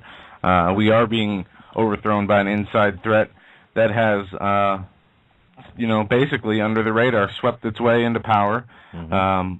If more people paid attention to what was going on back in the 70s and saw what, your interview from back then, we have a sound clip, I think, from 79. Yeah, and we wouldn't be here now. Yeah, I'm going to play that sound clip. Larry, believe it or not, a lot of people have not heard this.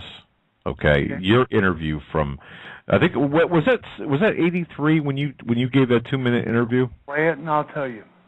All right, it's 2 minutes long, folks. Listen to this. Listen to this. This is Mr. Grathwohl, some 20-some years ago. Stand by. All right. It reminds you of the Germans, doesn't it? Yes, actually. Yeah. Has that put them in boxcars and trail them off, and we'll get rid of them. Well, what year was that interview, Larry? Excuse me? When did you do that interview that we just heard? 1984. I was pardon me, excuse me, it was 1984. It was 1983. 83. And I was in Cleveland, Ohio.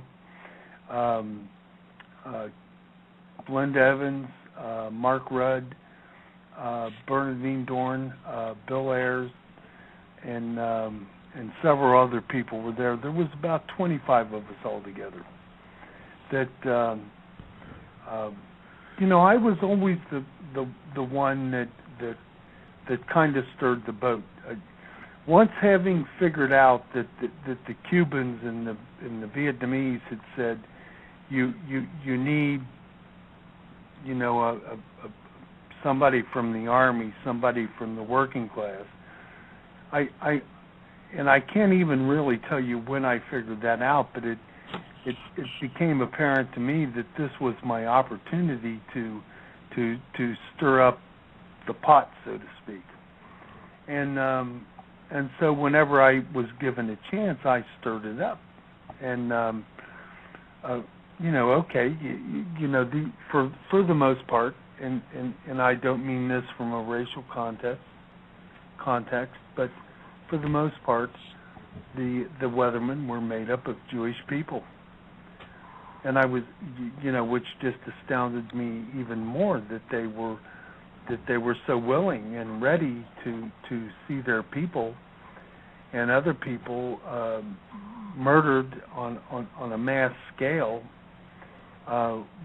with absolutely no compulsion. And so I tried to bring this to their attention. I wanted to see a reaction. I wanted a gut feeling. And sometimes I had to back off because I knew I was pressing it too hard, and that if I had continued to do so, that I ran the risk of being kicked out of the organization because, I wasn't asking the right questions. But, it's true. Kind of like today. Huh? Kind of like today, nothing's changed. I mean, you ask the wrong questions, you say the wrong things, you get kicked out of whatever. You lose, and kicked out is a good thing, isn't it? Well, yeah, I mean... You could be killed. Well, that's true. But now the fact that the Weather Underground was composed primarily or in large part of people of Jewish faith, why? I mean, I don't get that. You know what? I will struggle with that question for the rest of my life. I have no idea. I think that it was because a lot of what they referred to later in years as the red diaper babies, right, were from Jewish families, and that maybe that was the reason for it. But it's very difficult for me to watch programs on TV that have to do with the atrocities that were committed against the Jewish people by the Germans, and not be affected by it. Oh, of course. And then to hear Ahmadinejad or some other Arab, with his head extricated so far up his butt that he couldn't see light out his tongue, tell me that it never happened.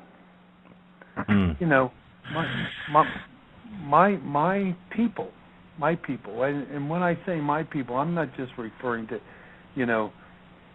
Americans, Germans, Italians, Jews. I mean, it was our people that went into Germany and took the pictures of these concentration camps and brought them back to us. It's our people, and it was no doubt they did this.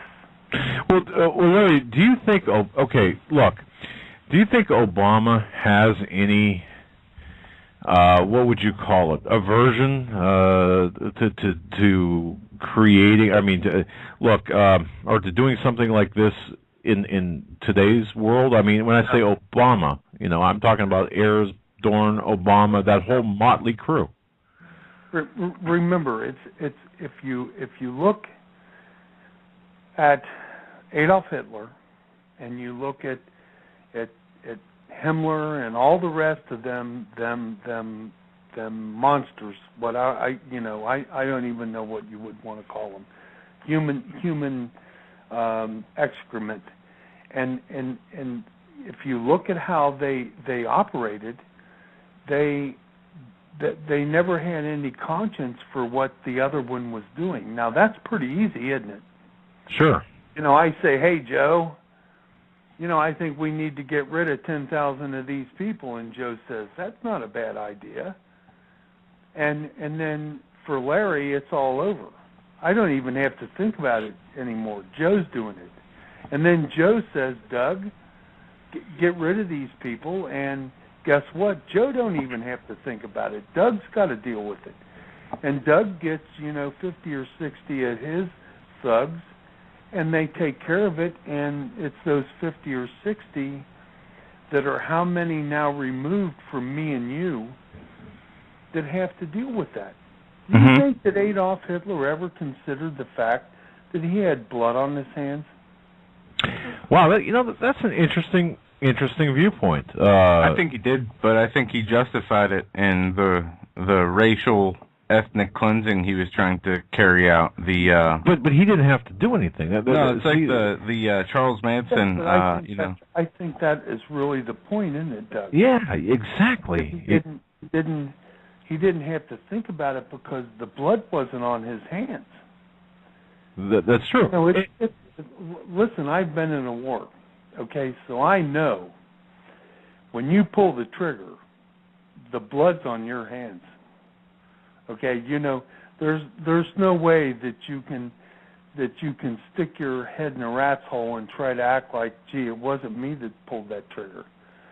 But if you're Adolf Hitler and you say, hey Doug, get rid of these 50 million people, and then Doug goes out and finds Adolf Eichmann and 20 or 30 other people like that, and they fill the trains up and they send them off.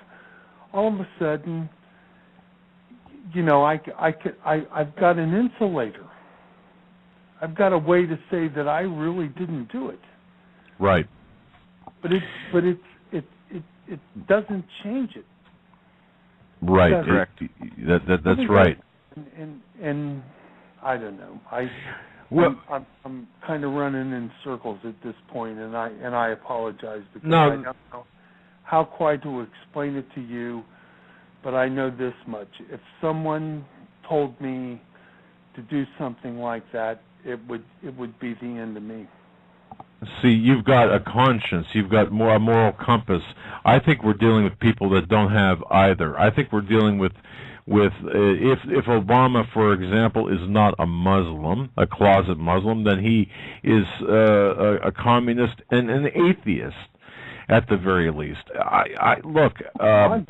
Joseph Stalin, he got rid of 20 million. Yeah, Pol Mao Pot. Zedong got rid of at least 60 million. Can you imagine that? No, I see, and we can't. And it's happened so much. Yeah, exactly. Now we've got about a minute left, Larry. Give me your best closing thought here in the minute remaining. If you could tell America anything, and you will be telling America and the world anything, what would it be right now? Find God. Amen. Wow. Find God. The real God. Not the one that says that you'll get 72 virgins. That's not God.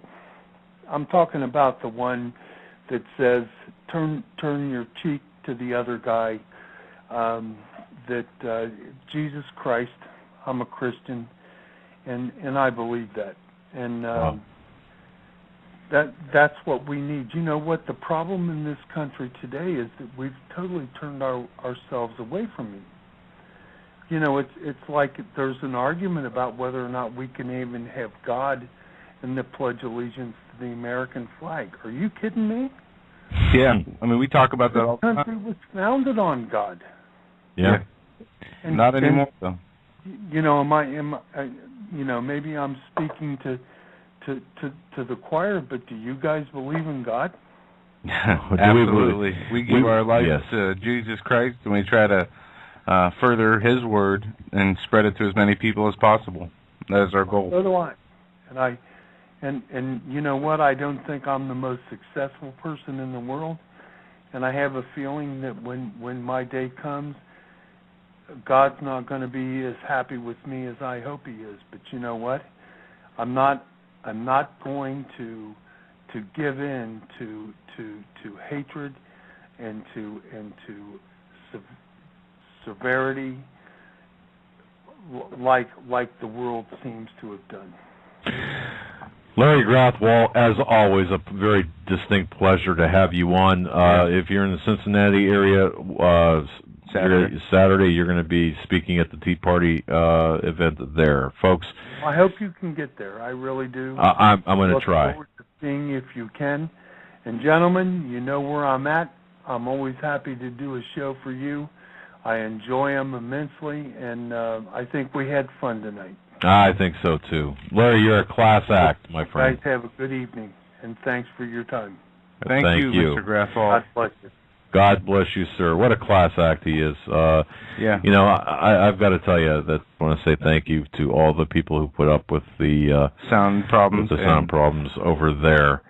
And have a great night, everybody. Yeah. Don't forget to join us tomorrow, Friday, and regular time, 8 o'clock.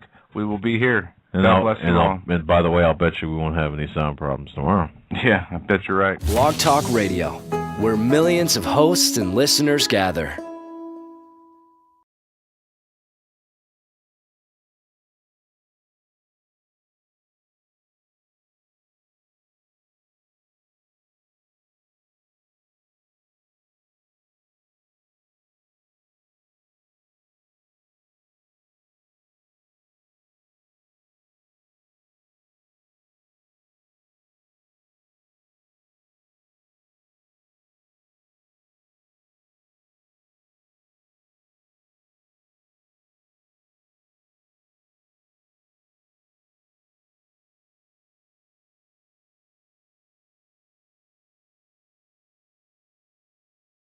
Blog Talk Radio, the world's largest online radio network.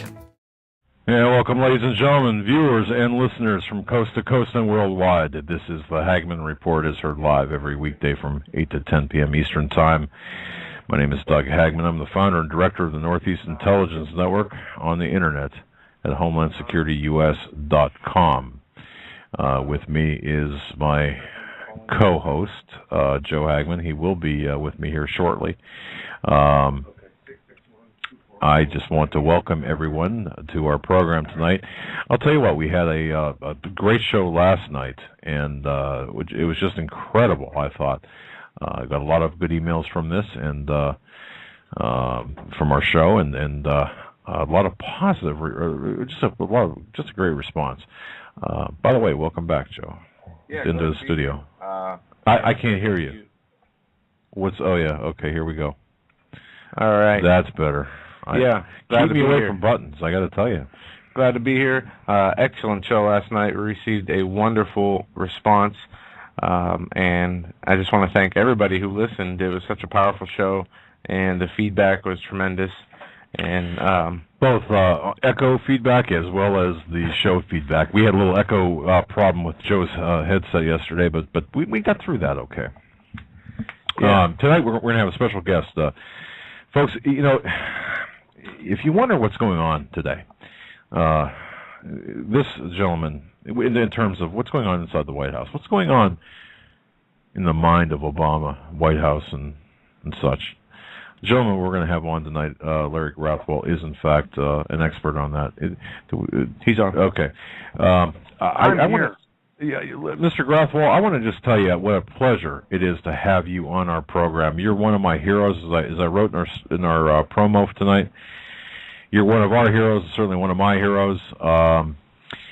You served as an operational asset and informant for the FBI in 1969 and 1970. Foundation, cornerstone that we built this nation on, a faith, Christian faith. Though that's gone.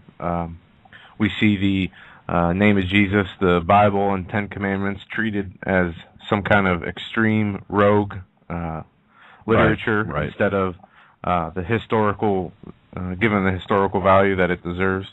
And I just don't see the people coming together when they are trying to fill their instant gratifications with TV and sports, and they're too distracted, in my mind, to even care what's going on. And then you have the other side, that the politically indoctrinated to either the right or the left, where it's not an issue of who's running, but as long as their guy gets in, and as long as we have that mentality. Yeah, I mean the values are definitely not the same. But Larry, I'd like to interject something here, okay? Just for a moment, and I don't want to take total umbrage with what you just said. I think that you're right. You know, we live in a different day and age, particularly when we look back at 3,000 years ago, when Jesus was roaming the countryside, and certainly there was no TV, there was no radio, there was none of that. So, most of what's spread as far as information was by word of mouth. But let me tell you something. I have a daughter and a son-in-law who are spending $8,000 a year to send their son to a Christian school. Wow. Now, is it going to be the same Christianity that I learned? I don't know. Certainly things have changed, but they are making that sacrifice to teach that child right and wrong. And that is the same thing that my parents did for me. And you can't. In the late 60s, and infiltrated the Weather Underground, a very dangerous mission. And I'll tell you did a heck of a job in identifying domestic terrorists at the time. But I don't have to tell you that. But for the listeners, folks, I got to tell you, this guy is again one of our heroes, one of our a true patriot to America, and I'm so excited to have him on. And I just want to welcome you, Mr. Grathwohl, to the Hagmann Report. Well, let me thank you for that very kind introduction. I appreciate what you're saying, and I accept it with humility. But I want you to know that in my own beliefs, I feel that if anyone in my position had been faced with the same set of circumstances, I hope, and I emphasize that, I hope that they would have done the same thing. Now, maybe I'm wrong. Maybe they wouldn't have been able to stand up to it, but that's beside the point, isn't it? It's what I believe that this country is made of. It's what I believe that our people are made of, and I just prefer to believe that. Well, look, I did serve as an operational asset for the Department of Justice and the FBI in the mid-1990s, and for a couple of years, and also for 2 state police departments. And I got to tell you something. When you sign on the dotted line, I'm not sure back then if you had to sign anything, but when you sign on the dotted line saying that, hey, if anything happens to you, if we accidentally shoot you or you get shot or whatever, you know what? Too bad for you, and your family's not gonna.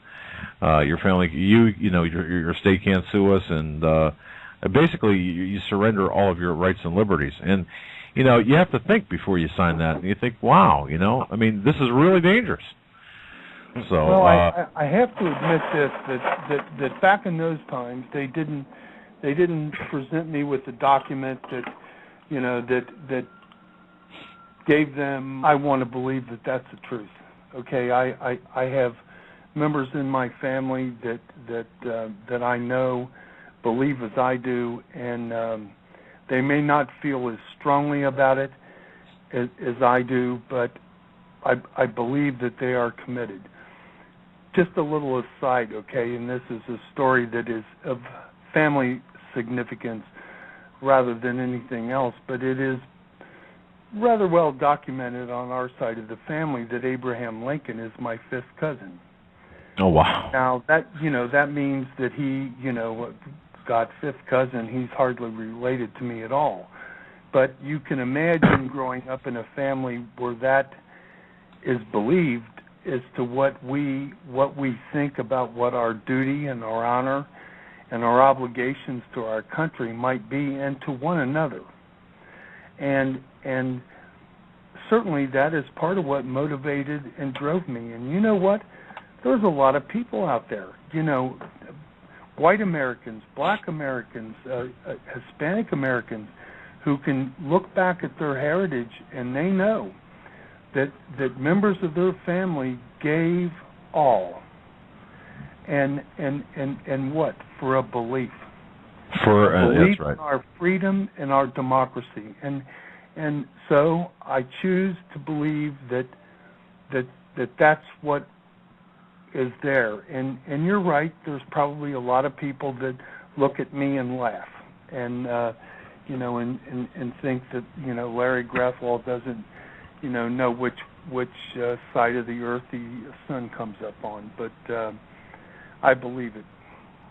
Well, I'm glad you do. I have faith that there is what I'll call a remnant out there that I believe will save this country or they have the ability to save this country.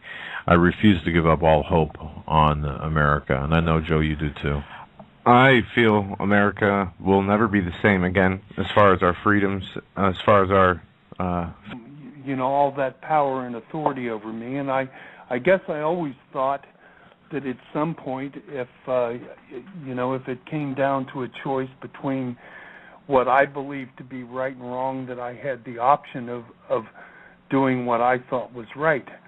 But to a sense, to a degree, you're right. You are surrendering your identity. Eventually, I was indicted. I became a federal fugitive. I mean, think about that. I'm an innocent person. I've never committed a crime in my life. And suddenly, because of my underground status, and because of the FBI and the Justice Department's attempt to try to save my cover, I became a federal fugitive. That meant that any cop on the street could have shot me and been completely within his rights to do so. Wow. But wow. Isn't that the same thing I did in Vietnam? Yeah. When I went to Vietnam, I put on a uniform and carried a gun, and I said to the enemy, if you can get me in your sights, you can shoot me. Hopefully, of course, I'm going to get you in my sights first, but that is ultimately, in my belief, what makes this country what it is.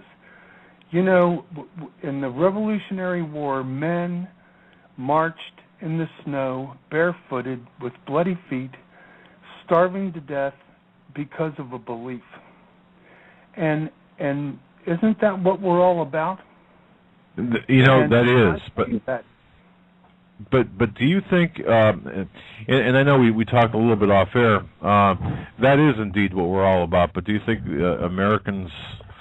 Are we still all about that? Do you think? That's a tough question. For a patriot like myself,